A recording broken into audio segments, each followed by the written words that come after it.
Bien, entonces, como para comenzar ya el desarrollo de esta parte, iniciamos, como decía, con la portada, donde ahí nos habla acerca del evangelismo, y este versículo de Mateo 28, 19, 20, que es central para lo que vamos a hablar. Y acá sí les voy a pedir que comiencen a tomar nota de algunas cuestiones.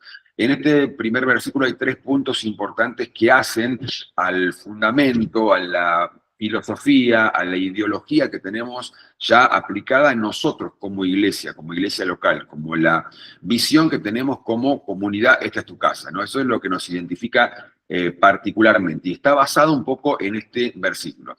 Lo primero que nos dice la palabra en este versículo es: vayan y hagan discípulos. Vayan y hagan.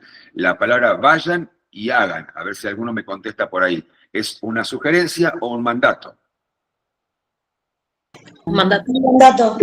Exactamente. Es un mandato. Exactamente, no es una sugerencia.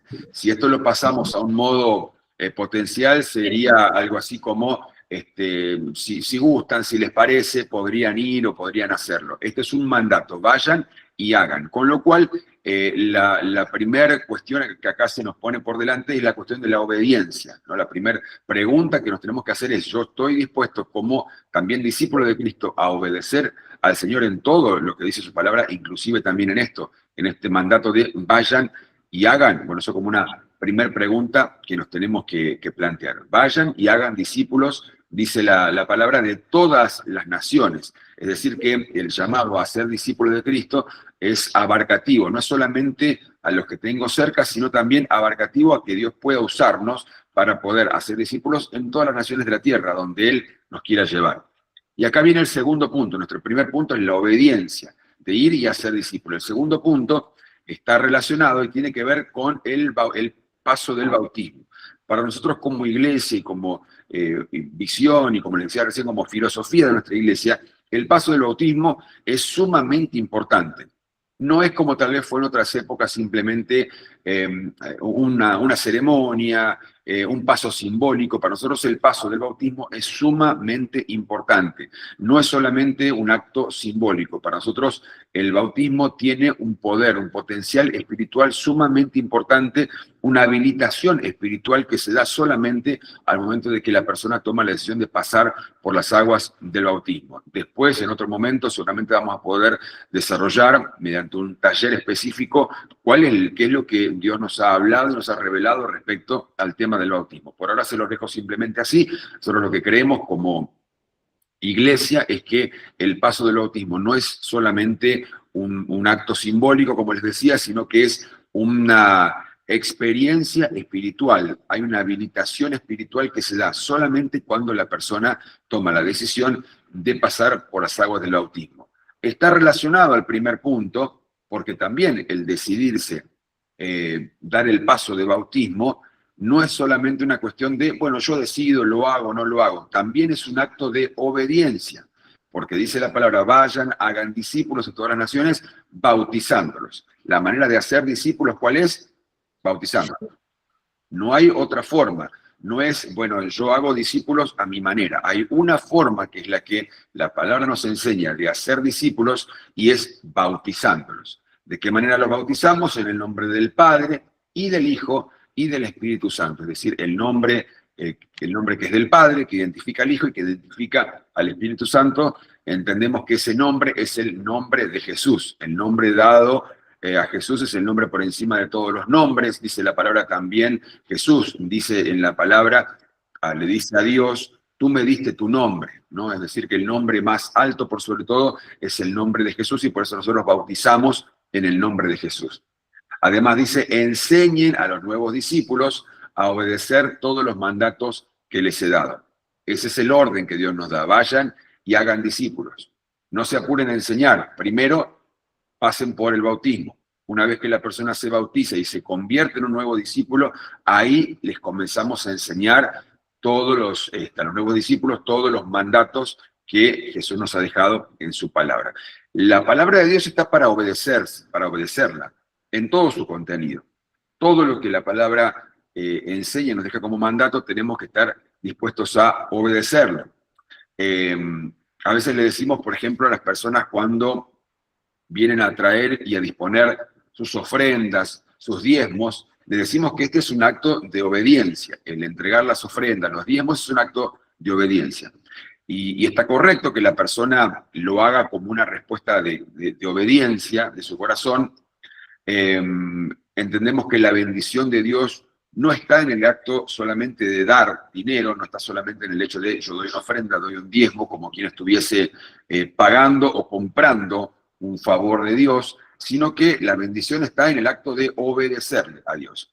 Y lo que siempre le decimos a la persona que da su ofrenda, da su diezmo, le decimos, la bendición de Dios va a venir sobre tu vida en este acto de obediencia a Dios. Pero yo no puedo obedecer a Dios en esta área, en esta parte, y desobedecer en el resto, o desobedecer en otras.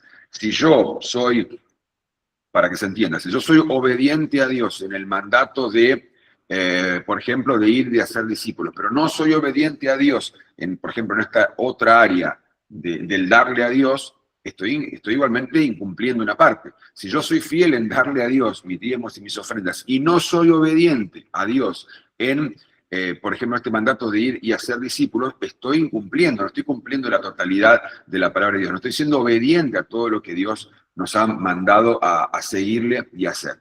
Yo lo planteo sobre todo para que podamos tener en cuenta la importancia de ser obedientes a todo lo que la palabra de Dios nos enseña. ¿Amén? ¿Vamos bien hasta ahí? Amén. ¿Alguna duda, alguna pregunta?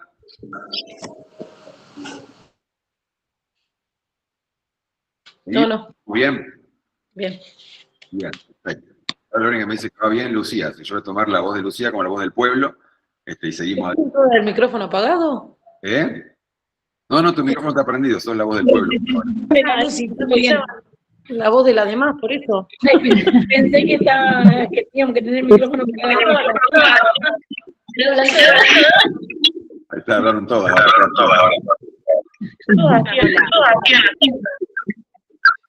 Está bien, está muy bien. Bueno, seguimos adelante. Ahora sí les pido que apaguen un poquito sus micrófonos, solamente para que no tengamos cada uno apague su micrófono y en la medida que le vayamos preguntando o algo, ahí lo van encendiendo. Ahí está, gracias. Bien, bueno, ahora sí vamos de vuelta a la cartilla y vamos a empezar por lo que significa la palabra evangelista o lo que significa la palabra evangelio. Algo que no está puesto ahí en la cartilla es el origen de esta palabra, que esta palabra se origina, lo pueden anotar o no, eso de acuerdo a lo que ustedes quieran, si quieren tener el dato o no.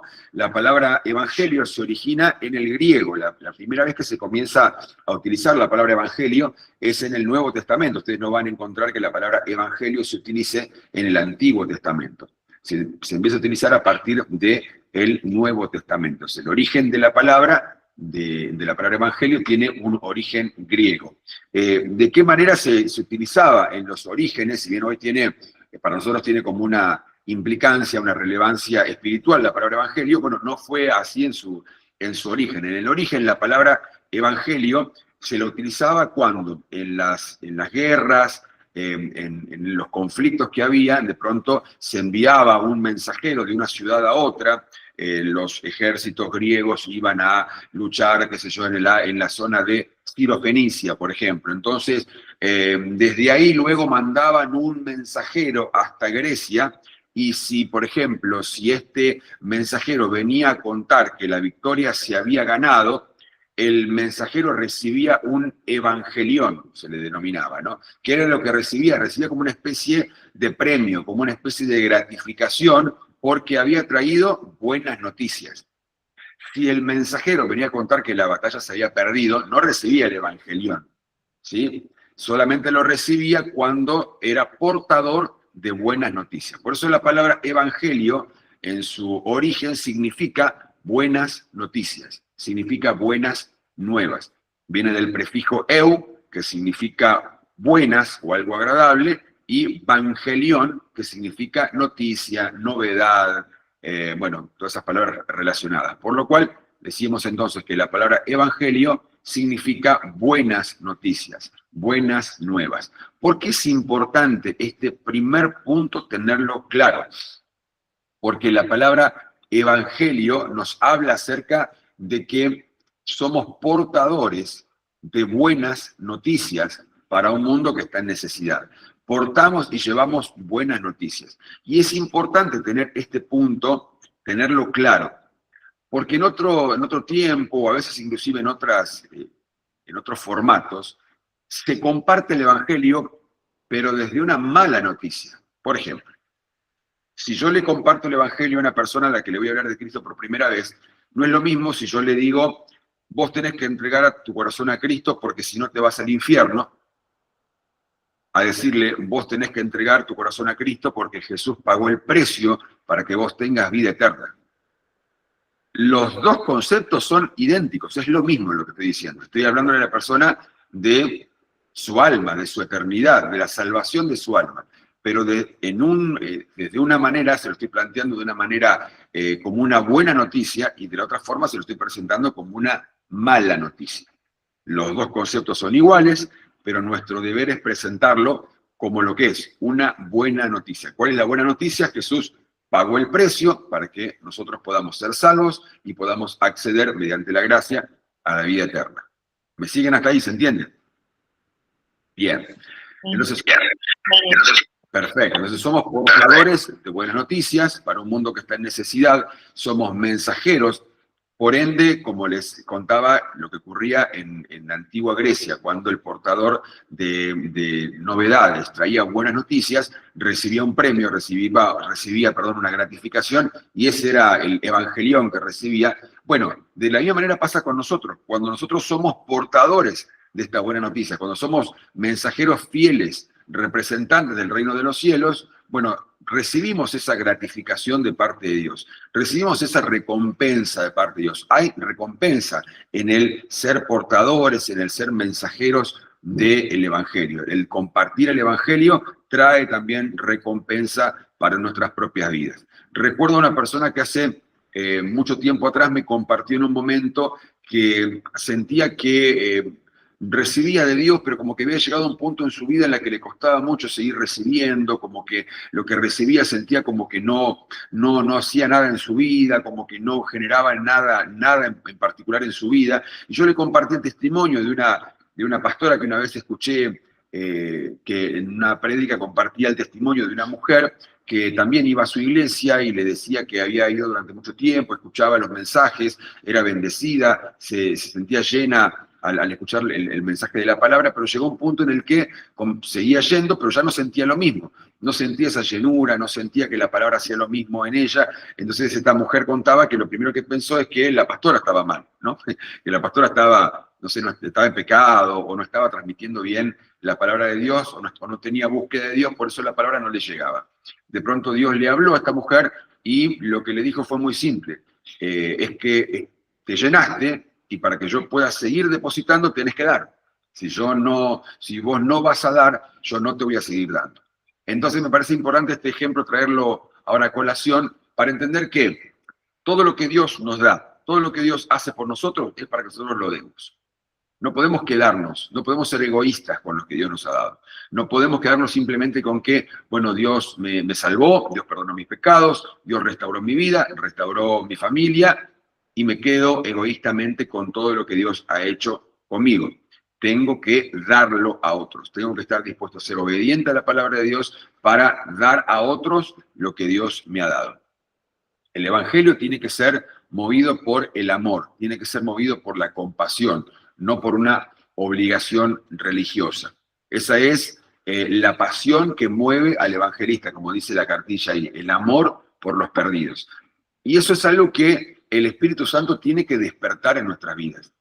Entiendo que no es algo que surge simplemente de forma natural, o no surge, como dice ahí también ahí en el Power que estamos compartiendo, no es por una mera obligación religiosa, no es algo que uno dice, bueno, acá el pastor dijo que tengo que compartir, tengo que ser obediente, tengo que predicar el Evangelio, así que bueno, aunque no me gusta, aunque no quiero, pero bueno, lo voy a tener que hacer porque lo tengo que hacer por obediencia. Es cierto que en la obediencia ya no entra tanto lo que yo siento, lo que a mí me parece o cómo me siento respecto a esto. Cuando uno tiene que obedecer, tiene que obedecer. Esa es una realidad. Pero uno tiene que tratar de ir a la presencia de Dios. ¿Para qué? Para que el Espíritu Santo nos impregne de esa pasión por las almas, por las vidas, por los que necesitan. Si yo tengo la vida de Cristo habitando, morando dentro mío, lo más natural es que surja de adentro mío ese amor y esa pasión por las almas. ¿Por qué? Porque es lo que mueve el corazón de Cristo, es lo que mueve la compasión del Espíritu Santo. Y si habita dentro mío el Espíritu Santo, lo que mueve su compasión es lo que debe mover mi compasión porque Él habita dentro mío. Recuerden lo que decía Pablo, ya no vivo yo, sino Cristo vive en mí. Entonces, si yo ya no vivo, no importa, ya mi vida no se rige por lo que a mí me importa, sino por lo que a Él le importa. Me conmueve ya no las cosas que a mí me conmueven, sino lo que a Él le conmueve, porque ya no vivo yo, Cristo vive en mí. Mi vida se rige por lo que a Él lo conmueve, por lo que a Él lo moviliza. Entonces, ¿qué tenemos que hacer en este punto? Tenemos que ir a la presencia de Dios y si tenemos que ser sinceros y ser honestos y decir, Señor, yo no estoy sintiendo esa compasión, no estoy sintiendo eso que me movilice a poder moverme por el evangelismo, moverme por las vidas, por lo que necesitan. Bueno, necesitamos que el Espíritu Santo comience a obrar en nuestros corazones, que haya una obra puntual del Espíritu Santo para generar en nosotros esa compasión y ese amor por los perdidos. Ahí tenemos un versículo en Mateo capítulo 9, versículo 36, que habla acerca de lo que, cómo reflejaba esto en el corazón de Jesús. Dice la palabra allí, al ver las multitudes, tuvo compasión de ellas. Cuando Jesús veía las multitudes esperando para que Él les pueda hablar y compartir el evangelio del reino de los cielos, Jesús dice sentía compasión al verlas, porque las veía como ovejas que no tienen pastor, las veía desorientadas, las veía perdidas, las veía extraviadas. Entonces, lo que movilizaba, lo que surgía, mejor dicho, inmediatamente del corazón de Jesús, era la compasión por los por los perdidos, ¿no? En Lucas 19:10 dice, porque el Hijo del Hombre vino a buscar y salvar lo que se había perdido. ¿Cuál era el propósito por el cual Jesús había venido a la tierra? Jesús lo tenía muy claro, vino a buscar y salvar lo que se había perdido. ¿Para qué viene el Evangelio? ¿Para qué nosotros utilizamos el Evangelio? Para poder alcanzar, para poder buscar y salvar a los que están perdidos. Judas 1, 22 y 23 dice, a otros salvad arrebatándolos del fuego, ¿no? Esto nos habla acerca de esa intensidad que tenemos que tener como evangelistas, de estar dispuestos a salvar y a predicar el evangelio hasta el último momento, hasta el último día de nuestra vida o hasta el último momento de la vida de otra persona. Aun cuando de pronto tal vez el Señor nos permite, no sé, estar en un momento de un accidente, algo tan terrible, ¿no? Y nos encontramos con una persona que está gravemente herida y que está en sus últimos momentos, lo primero que tenemos que hacer, bueno, después de llamar a la ambulancia, lo que fuera, es tratar de que esa persona acepte a Cristo y reciba a Jesús en su corazón y que sea arrebatado como del fuego, que sea salvado aún que sea en el último momento, para que esa vida no termine yendo a una eternidad sin Cristo. Salmo 126, 5 y 6 dice, ir andando y llorando el que lleva la preciosa semilla. No siempre el predicar el evangelio significa una vida de felicidad, no siempre significa una vida de éxito, como el mundo entiende el éxito. A veces el ir sembrando la semilla es ir llorando, es ir teniendo que atravesar momentos difíciles, momentos duros, pero el que lleva la semilla sabe que está cumpliendo con el mandato del Señor y eso es lo que alienta a nuestros corazones. El evangelio nace del corazón de Dios. Un evangelista sin amor por las almas predica por deber o como una tarea más. Uno que ama a los perdidos predica con lágrimas y con fuego en el corazón. Continuamos ahí donde dice el libro de Hechos, capítulo 13, versículo 49, y la palabra del Señor, dice este versículo, se difundía por aquella provincia. La palabra del Señor se difundía por aquella provincia. Que la palabra corra es el llamado a levantar evangelistas llenos del Espíritu Santo. Ahora vamos a hablar acerca de cómo tiene que estar el corazón de un evangelista. Dice, seguimos leyendo ahí en la cartilla, dice la expansión, esperen que estoy mirando, a ver, la expansión del evangelio en el libro de los Hechos no fue obra de estrategias humanas, sino del poder del Espíritu Santo obrando en hombres y mujeres que proclamaban la palabra con fidelidad. En un tiempo donde hay mucha información religiosa, Dios sigue buscando evangelistas ungidos que no solo predican, sino que enseñen la palabra con autoridad divina. Es importante también, porque vivimos en una época, en un tiempo, en una etapa de la cronología de la humanidad, donde el acceso a la información es muy práctico, es muy rápido. Ni hablar ahora con la inteligencia artificial, hoy en día poder diseñar o escribir un mensaje, diseñar un bosquejo para predicar mediante la inteligencia artificial puede ser una cosa sumamente simple. El hecho de decir, bueno, pedirle a la inteligencia artificial que me arme, no sé, una prédica sobre tal tema, ¿no? Eso es algo sumamente simple. Pero lo que va a lograr tocar el corazón de las personas, lo que logra generar un impacto en la vida de la persona, no es solamente la transmisión de información. Eso es algo que la inteligencia artificial o que los nuevos, las nuevas tecnologías y demás nos permiten hacer sin ningún tipo de problema. Sin ningún tipo de inconveniente podemos transmitir información. No hace falta que no la sepamos, es cuestión simplemente de buscarla, de rastrearla, de pedirle a la inteligencia artificial que nos, como decía recién, que nos ayude a elaborar una idea, un concepto, y eso se hace fácilmente. Pero lo que logra tocar el corazón de las vidas, lo que logra un real convencimiento en el corazón de las personas, es una obra del Espíritu Santo. Vivimos, como decía, un tiempo donde abunda la información religiosa. En donde uno busque puede encontrar información, puede encontrar datos acerca de la palabra, puede encontrarse, bueno, todo lo que uno necesite para crecer o para mejorar en cuanto a la información, y que eso está bien y tiene su lugar. Pero lo que Dios está buscando son evangelistas ungidos, gente llena del poder del Espíritu Santo, gente llena de la presencia de Dios. Recordemos que cuando comenzó a trabajar la iglesia primitiva, cuando los primeros apóstoles comenzaban a llevar el evangelio de la palabra de Dios a las 4 esquinas del mundo conocido, la mayoría de ellos no eran personas con un vasto conocimiento, salvo Pablo, que había sido formado a los pies de un gran rabino como era Gamaliel, quien había tenido una formación académica importante, y bueno, también en eso vemos el resultado de sus cartas, de sus escritos, vemos, bueno, la preparación académica que pudo tener Pablo, pero la mayoría de los otros apóstoles no habían tenido las mismas oportunidades. De hecho, dice la palabra que esto es algo que sorprendía mucho a la gente que escuchaba a los apóstoles predicar acerca del Evangelio.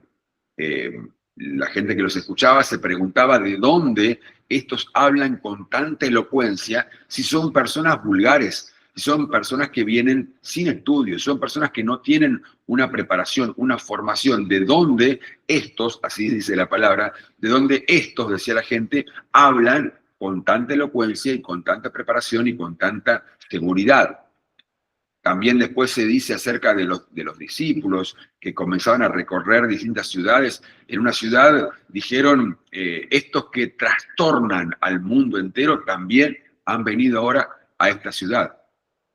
Los que trastornaban no solamente desde el conocimiento, sino que generaban un verdadero trastorno espiritual en el lugar en el que pisaban. Bueno, eran estos discípulos que eran personas, como decía recién, vulgares, sin preparación. Cuando digo vulgares, no me refiero a que eran vulgares en su forma de hablar o en su conducta, sino que eran, dice la palabra, del vulgo, es decir, de las zonas bajas de Jerusalén, de Israel, los que eran tenidos como personas sin preparación, personas sin acceso a una educación superior. Bueno, esos eran los hombres y las mujeres que inundaron el mundo conocido de esa época con la palabra de Dios, con el evangelio del reino de los cielos.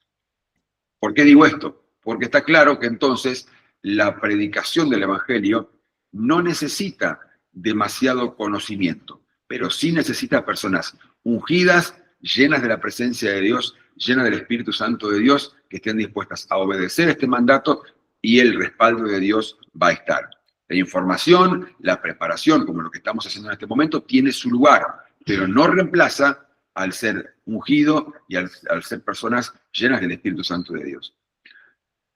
Para que se entienda, podemos ser personas llenas de la presencia de Dios, ungidas, sin preparación, y el respaldo de Dios va a estar. Si a diferencia de eso somos personas preparadas, con conocimiento, pero sin la llenura del Espíritu Santo, bueno, ahí es donde tenemos problemas. Vamos a poder transmitir conocimiento, vamos a poder transmitir información, pero no vamos a tener los resultados esperados. ¿Por qué? Porque tenemos conocimiento, pero no tenemos respaldo de la unción de la presencia de Dios. ¿Se va entendiendo hasta ahí? ¿Cómo vamos? ¿Se me durmió? Bien. Bien, perfecto. Yo quería hacer una pregunta. Pastor. Sí, Yanni, te escucho. Viste que habías dicho, cuando tenemos algún apuro así, digamos que un accidente o algo, ¿qué es lo más simple para que esa persona reciba a Jesús? ¿Un Jesús, una oración o qué? Puede ser más rápido y en ese momento. Bien, buena pregunta. En una situación, ahí te pido un poquito si apagas, porque si yo escucho ahí está, perfecto, gracias. En una situación, obviamente que siempre hay que ver el contexto del momento, ¿no? Si es un accidente donde la persona está lúcida todavía, puede estar golpeada, pero tal vez tiene que ser derivada al hospital, tiene que ver el contexto del tiempo que tenemos para estar con esa persona, si ya llegaron los agentes de salud, ya está la ambulancia y demás, no, obviamente no nos vamos a quedar a retenerla a la persona, tiene que ser llevada por la ambulancia y demás, pero si de pronto fuiste la primera persona en llegar, no hay nadie más de salud, vos tuviste que llamar vos a la ambulancia y te encontrás con la persona ahí en ese momento. Si vos te das cuenta que la persona está, entre comillas, prácticamente agonizando, obviamente la persona no está en condiciones de poder repetir una oración, de poder confesar con su boca que Jesús es el Señor, pero apelamos que la persona sí pueda estar consciente en su mente.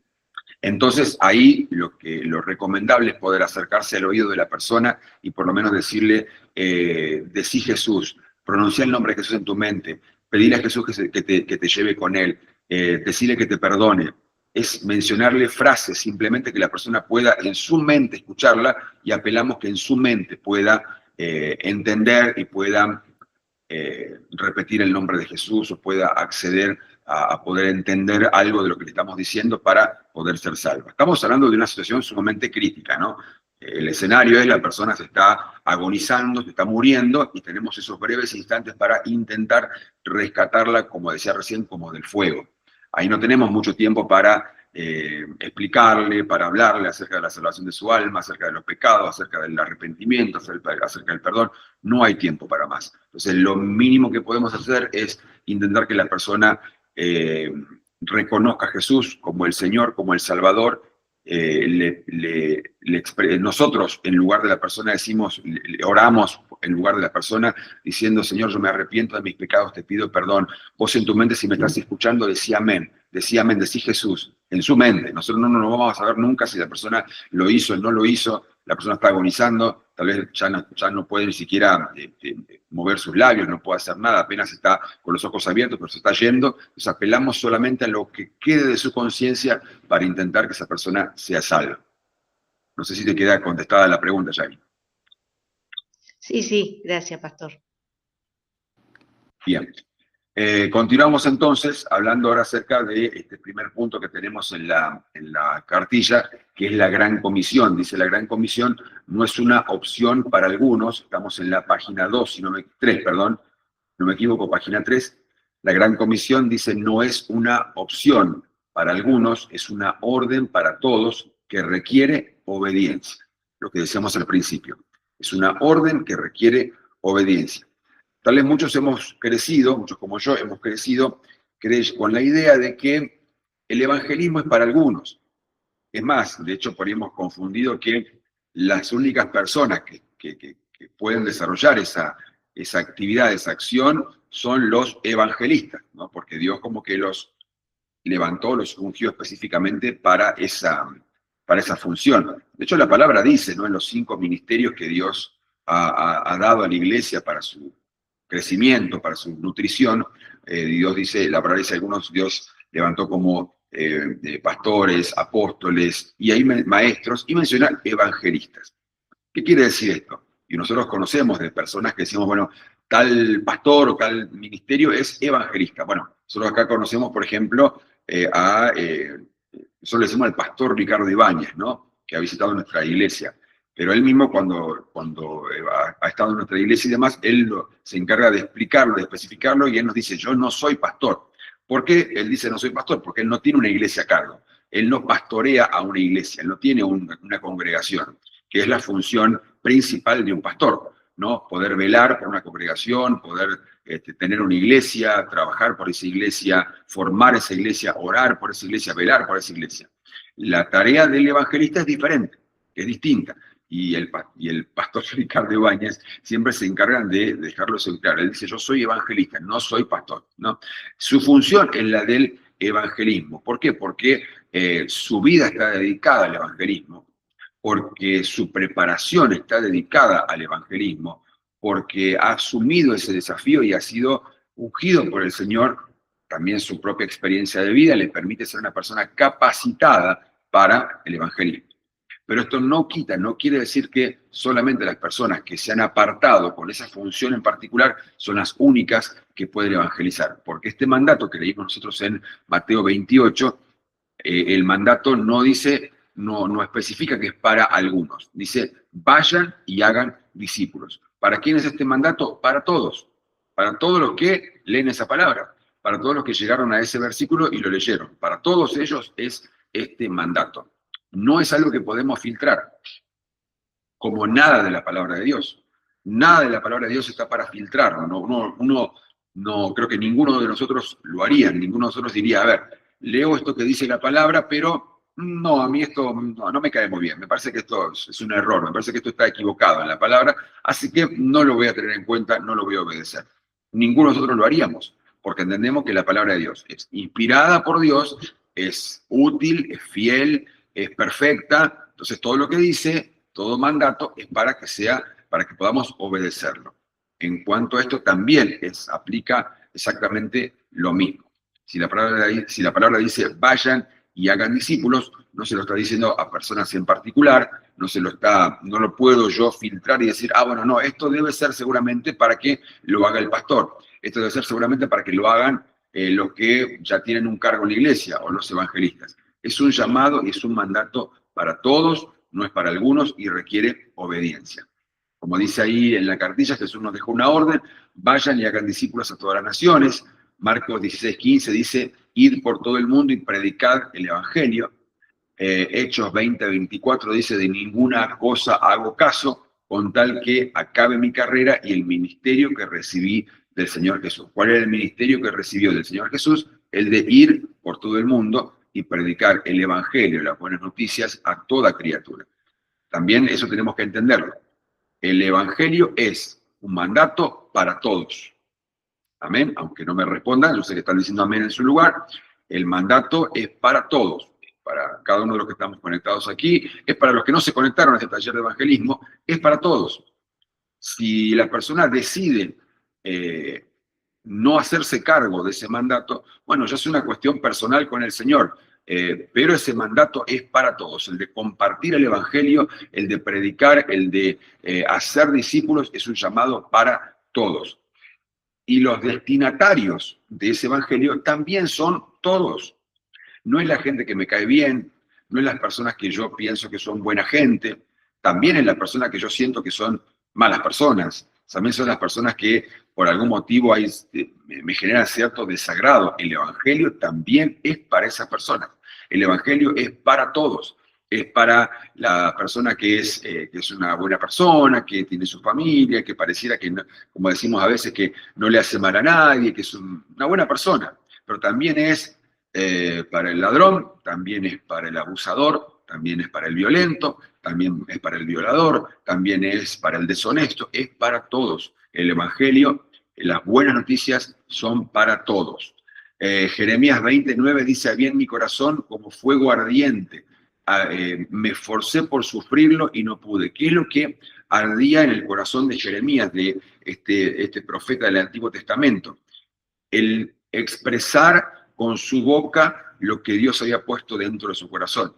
Dice Jeremías, inclusive en otro pasaje, dice, mientras callé, en el tiempo que no hablé, que no expresé lo que Dios había puesto en mi corazón, se envejecieron mis huesos. Es decir, se volvió a lo que en psicología se denomina somatización o somatizar, que es cuando el cuerpo traduce lo que está pasando interiormente, lo que está pasando en la parte almática, en la parte emocional, llega a tomar un grado de relevancia que el cuerpo lo somatiza y lo expresa de alguna manera. Bueno, el cuerpo de Jeremías, según lo que dice la palabra, estaba somatizando. ¿Somatizando qué? Que Jeremías no estaba haciendo lo que Dios le había mandado a hacer, que era hablar, decir lo que Dios le había mandado a decir. Nosotros también tenemos un mandato de decir lo que Dios nos mandó a decir. ¿Cuál es lo que Dios nos mandó a decir? Es anunciar las buenas noticias de que el reino de los cielos ha llegado a la tierra, de que Jesús murió en la cruz para salvarnos, para perdonar los pecados de la humanidad, que Él está dispuesto para perdonarnos, que Él está dispuesto para restaurar nuestro corazón, que Él está dispuesto para darnos una nueva oportunidad, que Él nos ama y que Él quiere poder salvar nuestras vidas para que podamos disfrutar de una eternidad a su lado.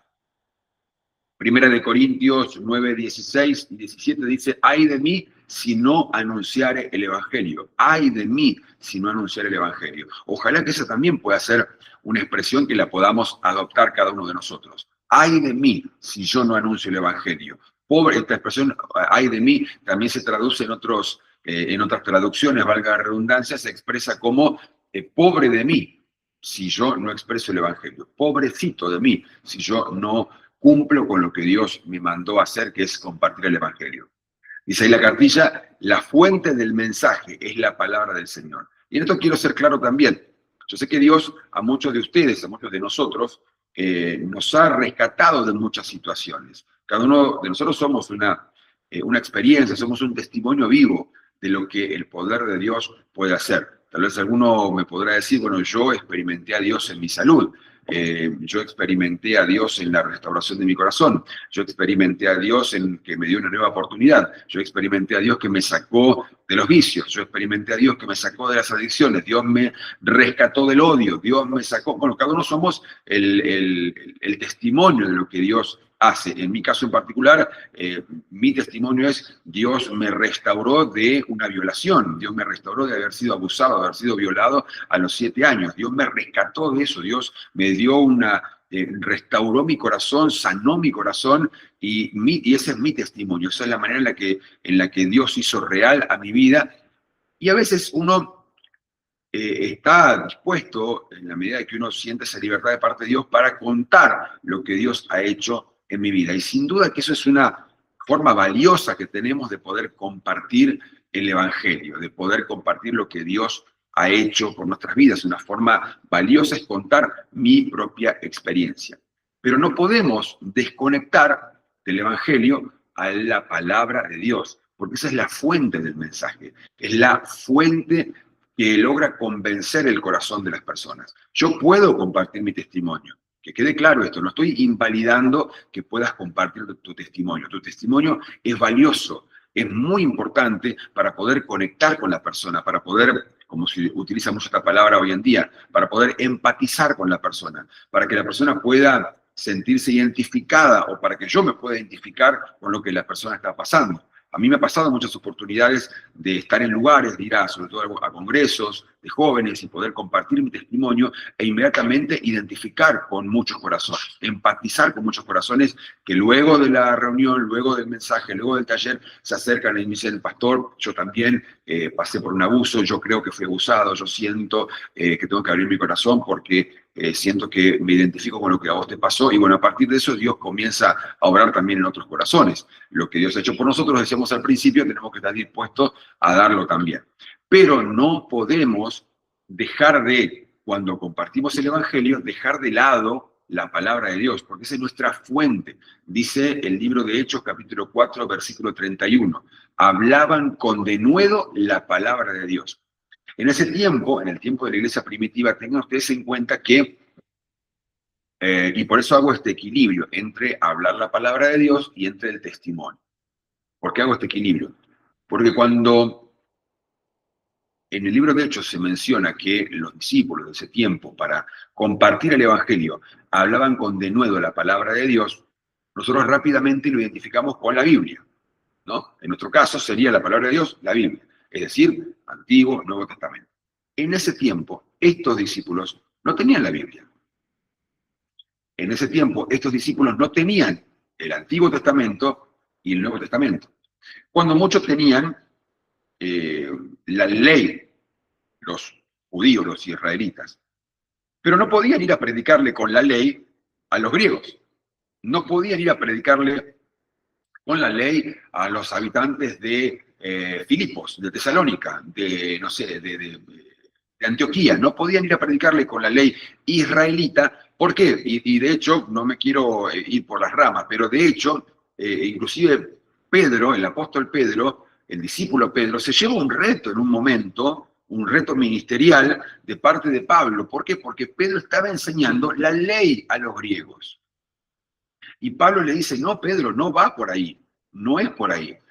No se trata de que los griegos se hagan judíos, no se trata de judaizar a los griegos, a todo lo que no sea judío.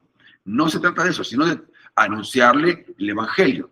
Es decir, vuelvo al origen, los discípulos, cuando dice acá la palabra, hablaban con denuedo la palabra de Dios, ¿qué es lo que hablaban? A ver si alguno se anima a contestar.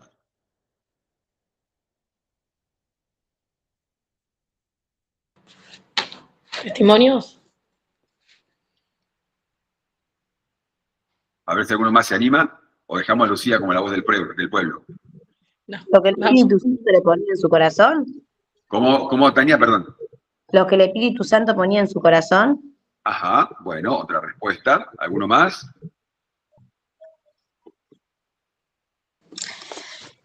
Pensaba lo mismo que Tania, a través del Espíritu Santo. Ok, bien. Bueno, a ver, ¿qué es lo que ellos hablaban cuando aquí la Biblia identifica que hablaban la palabra de Dios? Sin duda, y quiero ser claro también en esto, porque hay ejemplos dentro de la palabra de Dios, que en muchas ocasiones ellos están hablando inspirados por el Espíritu Santo, guiados, como decía Tania, por el Espíritu Santo, están hablando bajo la guía del Espíritu Santo, ¿sí? Pero ¿de qué los llevaba a hablar el Espíritu Santo? ¿De qué los llevaba, de quién les llevaba a hablar o qué es lo que les llevaba a decir? Lucía decía también, contaban sus testimonios. Tiene un poco que ver, porque ellos lo que contaban era lo único con lo que ellos contaban, que eran la experiencia que los discípulos habían tenido con Jesús. La palabra de Dios de la que ellos hablaban era lo que ellos se acordaban o lo que habían tomado nota, Juan, Mateo, lo que Pedro después le contaría a Juan justamente para que Juan lo escriba como uno de los 4 evangelios, lo que escribe Mateo, lo que Pedro le contaría a Marcos, perdón. Juan es otro de los apóstoles. Eso es el recurso con el que ellos contaban para predicar y para hablar de la palabra de Dios. Era el único recurso con el que contaban. Contaban con el recurso de la experiencia que habían tenido los 11 discípulos de lo que habían escuchado a Jesús decir. Y el resto de los discípulos contaban lo que los discípulos les habían contado que Jesús había dicho. ¿Me van siguiendo? Entonces, ahí se cumple esto que dice la palabra, que el Espíritu de Dios, el Espíritu Santo, nos conduce hacia Jesús.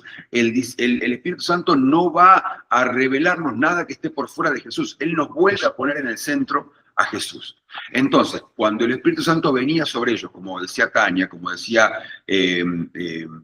Patito, cuando el Espíritu de Dios venía sobre ellos, los guiaba para hablar la palabra de Dios, ¿qué los llevaba a decir? Lo que ellos en su testimonio personal recordaban que Jesús había dicho. Ahí está el equilibrio, familia. Ahí está el gran equilibrio que tenemos que buscar. Cuando nosotros compartimos nuestro testimonio, pero la base de ese testimonio es la palabra de Dios. ¿Se entiende lo que voy diciendo? Cuando la base de mi testimonio es la palabra de Dios. Y para eso tenemos que conocer la palabra de Dios. Ejemplo, o como un ejemplo bastante simple. Ustedes cuentan su testimonio de que Dios los sacó de una vida de odio, nos sacó de una vida de rencor y nos dio de su amor.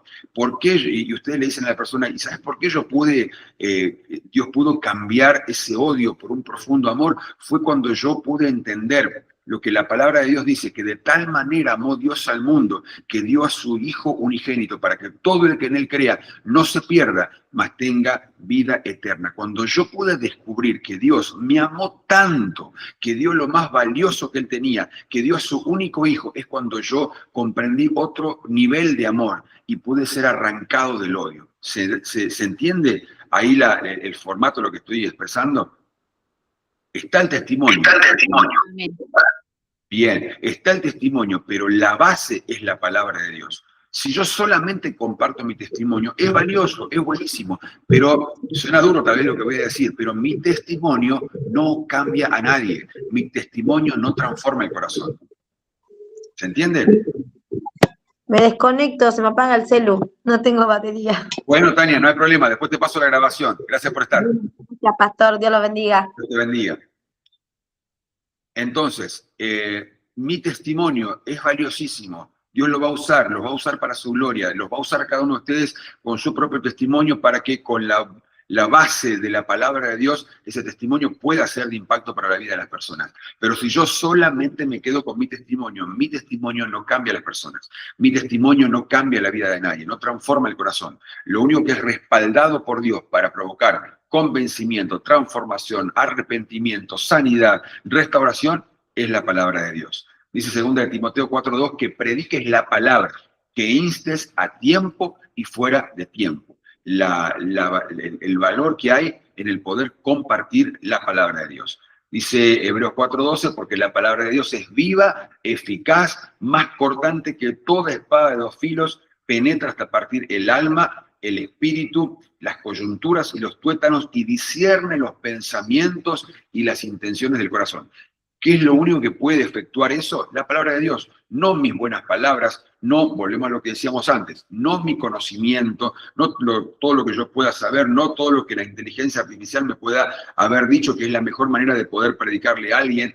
Lo único que puede producir toda esta transformación, puede discernir los pensamientos, descubrir las intenciones del corazón, todo lo que puede cortar como una espada de dos filos en el corazón de las personas, es la palabra de Dios. Mi testimonio es lo que Dios puede usar para permitirme conectar, lo que me permite identificarme con la persona, la apertura para poder hablarle a alguien acerca de Dios. Pero no puedo quedarme solamente con compartir mi testimonio sin compartir la palabra de Dios. Por eso, y tomen nota por ahí, algo que es sumamente importante para un evangelista, para quien toma este mandato de compartir el evangelio, es conocer la palabra de Dios. Iglesia, tenemos que volver a una determinación personal de conocer la palabra de Dios. Tenemos que saber la palabra de Dios. Y hago un paréntesis también acá entre medio para expresarles esto, si quieren tomar nota también de esto. La Biblia nunca nos enseña a leer la Biblia. La palabra de Dios nunca nos enseña a leer la palabra de Dios. Porque leer uno lee cualquier cosa. Uno puede leer pero con la mente en otro lado, uno puede leer pero con la atención fijada en otra cosa, uno puede leer pero sin poner el sentido en lo que está leyendo. La Biblia nos enseña a meditar en la palabra, a que la palabra se haga carne conmigo, a que la palabra yo la pueda incorporar dentro mío una y otra vez, las veces que sean necesarias, hasta que yo pueda sacarle a esa palabra todo el valor, todos los nutrientes que tiene en sí misma. No me quiero ir por las ramas, pero me parece importante mencionarles esto. Tenemos que crecer en la palabra. Tenemos que ser una iglesia que conozca la palabra, que sepa la palabra. Dice la Biblia también, cerca de ti está la palabra, en tu mente, en tu boca y en tu corazón. Tiene que estar cerca la palabra. Tenemos que tener el hábito de aprender versículos bíblicos de memoria. Empezá por versículos cortos, empezá por versículos pequeños, empezá por pegarte ese versículo en el baño, en el auto, en la cocina, dejarlo en un papelito escrito al lado de la mesa de luz y una y otra vez leerlo, repetirlo en tu mente.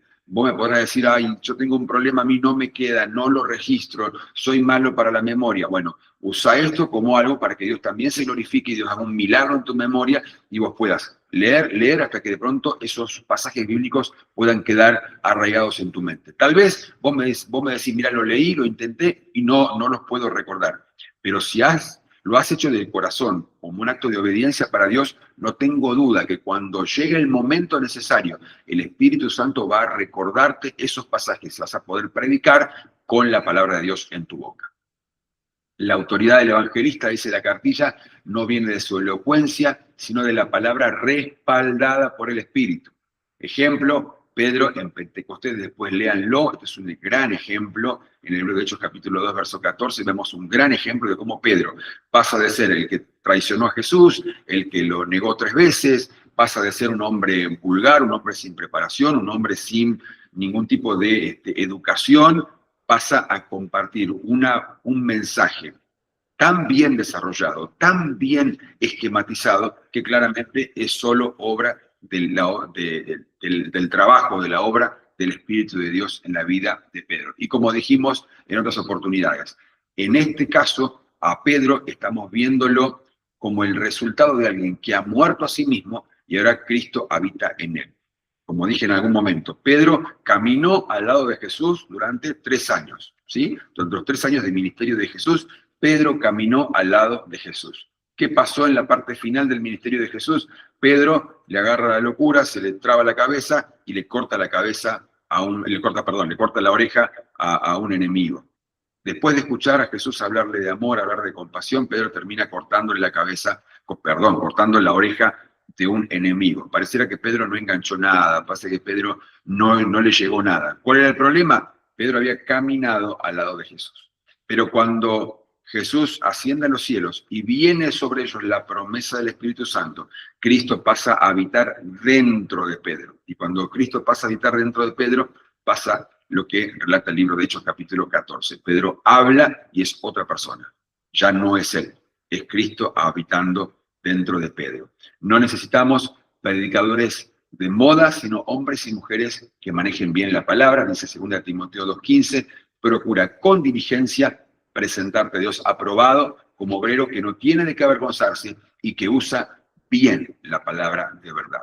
Nos quedamos con ese último versículo, subráyenlo, remárquelo y vamos a orar sobre esto. Que Dios nos ayude a través de esta formación, a través de todas las distintas propuestas y alternativas que damos permanentemente como iglesia a ser personas que puedan ser obreros aprobados, que usemos bien la palabra de verdad. Estamos todos los días enviando el alimento diario, la palabra, el versículo bíblico del día, estamos mandando ahora el plan de lectura diario.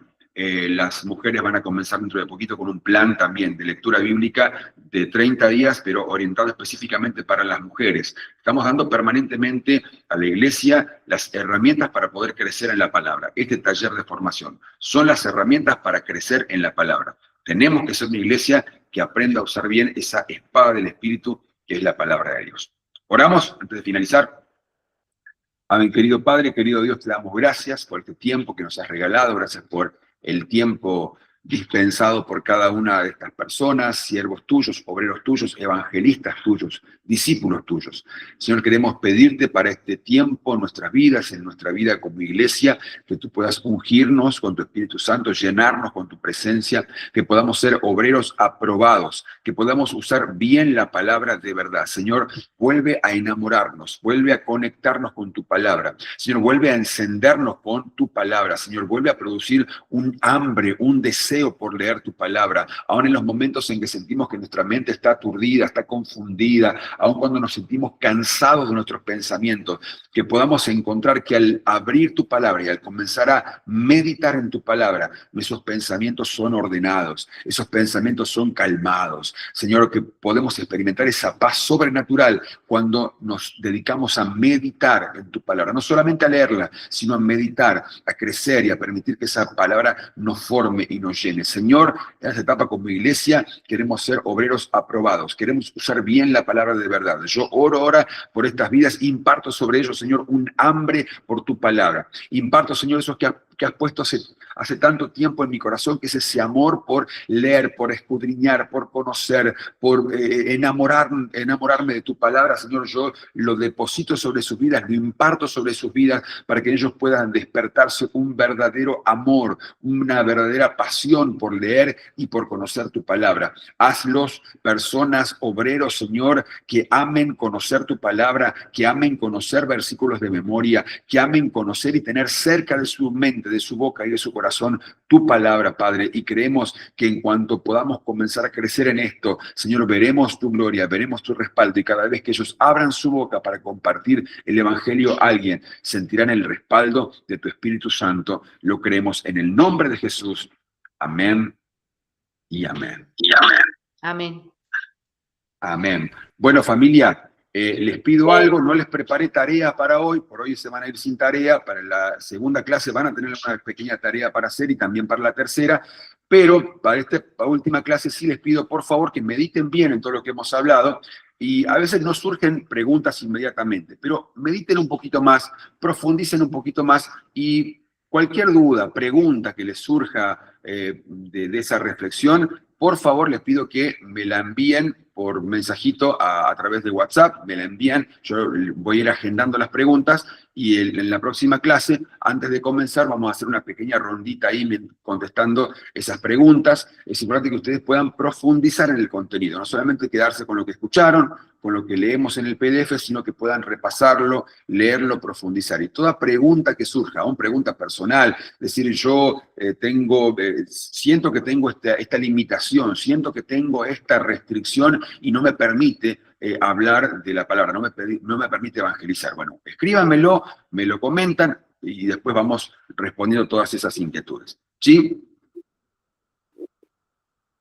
Bueno, que el Señor les bendiga, ya son las 4:04. Queremos que este sea un tiempo bien específico para que todos ustedes puedan también manejarse con libertad en este tiempo en particular. Que Dios les bendiga, gracias a cada uno por estar, por conectarse. Gracias a Mari Laferrer, es una hermana grande, pero te reforzaste, Marita, para poder estar. La verdad que lo valoro un montón.